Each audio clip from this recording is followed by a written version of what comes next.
Episode 54 this week, the Enterprise Incident.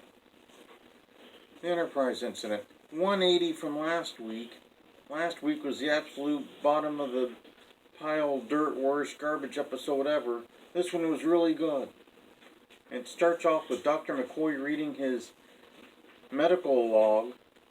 He was doing that part, saying that he was worried for Captain Kirk, who had been acting erratically, and he thought it was because of the stress of being in space for so long.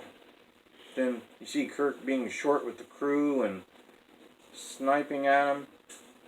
Crew looking worried. Then he orders Sulu to fly into the Romulan neutral zone. They're like, well, okay. When they get there, all of a sudden they see a bunch of ships. They're like, uh-oh, Klingons. Spock's like, no, Romulan ships look like Klingon ships now. It's weird. And they were like, oh, okay. And they were like, oh, they must have a new cloaking device. Apparently because they couldn't track the ship with the cloaking device this time, so it was an upgrade apparently, because they'd seen cloaking device used before. But they're surrounded by these ships. The Romulans want Kirk, of course, to surrender because he's in Romulan space. Kirk doesn't want to. He's given an hour to decide things. Has a meeting. He says, we'll either have to fight or blow the ship up, probably. They're like, well, that would be horrible. Then the Romulan wants to meet with Kirk and Spock.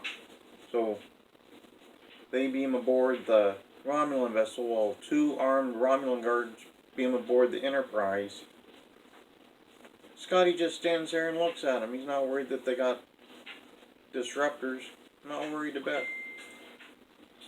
They meet with the Romulan commander, who happens to be a woman, and she's wanting to know why they were in Romulan space.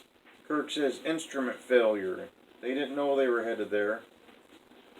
So when she says she's going to board the Enterprise and find out what happened, Spock's like, no, he's lying. He totally just didn't tell the truth there, and he ordered us to go there.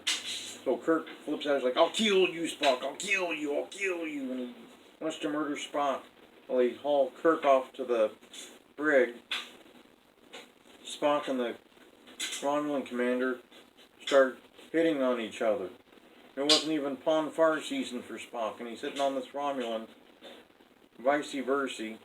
They go see Kirk, and McCoy is there because Kirk had been hitting on the electrified security wall. Shocked himself, so they called for McCoy. And McCoy's saying, yeah, he's obviously depressed and not himself. And she asked if it could have been his condition when they were ordered to go into the neutral zone. He's like, yeah, probably so. And Spock's like, no, he's crazy, he's mentally ill. Kirk flips out, charges at Spock. Spock puts him in a claw hold. And he says, oops, that was the Vulcan death grip. McCoy's like, what did you do? What did you do? He's like, well, now he's dead. He's like, oops. Well, they beam Kirk and McCoy back to the Enterprise. Nurse Chapel realizes Kirk's still alive. She's like, hey, he's alive. McCoy's like, well, now you've gone and spoiled the surprise, but we were under orders, and I didn't even know it. Oh. Kirk orders them not to say a word to the crew, and then goes to the bridge, which made no sense. Said they couldn't tell the crew yet, then he goes to see the crew immediately. And he has McCoy do surgery so he looks more like a Romulan. He looks like William Shatner going to trick-or-treat as a Romulan, essentially. He beams aboard the Romulan ship while Spock's flirting with this Romulan commander. And he steals the cloaking device while Spock's distracting her. And Spock's thinking, well, I wonder what the execution's like here. He's like, it'll be painful and long. And Spock's like, well, I get 20 minutes to give a speech, right? And she's like, yeah. And he's like, I'll do that. And so he's giving a speech. And they beam him aboard the Enterprise. But the Romulan commander jumps on him, holds on, They get to the Enterprise, and they're bickering back and forth with the Romulan ship, while Scotty's trying to get the cloaking device installed. Kirk told him he had 15 minutes precisely, which was completely arbitrary. There was no rhyme or reason for giving him any set time on it, but he did. And Scotty believed it.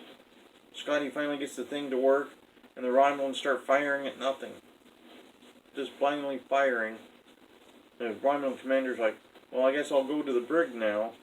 And Kirk's like, no, we'll take you to your quarters. She's apparently a guest on board, even though she's an enemy commander who is going to destroy the Enterprise. Full access to the ship, guest of the state. And Spock flirts with the Romulan commander one more time in the brig before they do the comedy. Hey, do you want to go around looking like your first officer, or do you want me to do the reverse plastic surgery? That was pretty much it. Some interesting notes. It was the first time a female had commanded a starship. This Romulan was the first female commander. And this also updated cloaking device where they couldn't track a ship that was cloaked. It was also the first time they used the person jumps on to the person being transported, and they also get transported by accident. They used it again in Star Trek 4, but this was the first occasion of that particular device. That's pretty much episode 54.